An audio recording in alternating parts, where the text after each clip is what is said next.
किंवा खरंच मिळणार आहे की नाही ते आपण चेक करूया। तर इथे तुम्ही बघू शकता कॉर्पोरेट ॲक्शनमध्ये IRFC शेअर मी ओपन केलेला आहे, त्याच्यामध्येच कॉर्पोरेट ॲक्शन हा ऑप्शन आहे, तिथे तुम्ही जाऊन चेक करू शकता। हे स्टॉकचं डिमॅट अकाउंट आहे। तर इथे डिव्हिडंड वरती क्लिक करा।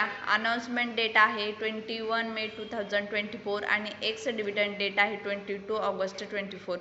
तर आज फायनल डेट आहे उद्या 22 ऑगस्ट आहे।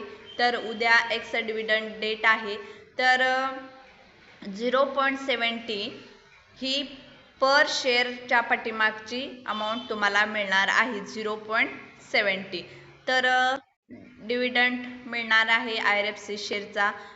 आणि तुम्हाला तुमच्या टेक्निकनुसार जर बाय करायचं असेल तर तुमच्या सेल्फ स्टडीनुसार तुम्ही बाय करू शकता, किंवा डिव्हिडंड जर पाहिजे असेल तर तुम्ही नक्की बाय करू शकता। पण technique, risk management, self study स्वतःचा असल्या पाहिजेत तरच तुम्ही या शेअर्समध्ये एंट्री घेऊ शकता। हा शेअर तुम्ही आता बघू शकता कन्सोलिडेशन एरियामध्ये ट्रेड करतोय 176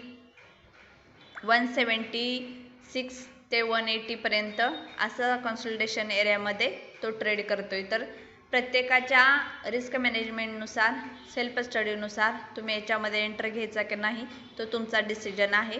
डिव्हिडंड मिळणार आहे, तर 0.70 असा डिव्हिडंड डिक्लेअर केलेला आहे प्रत्येक शेअरच्या पाठीमागे। तर ही आहे IRFC शेअर्समधले न्यूज। थँक्यू।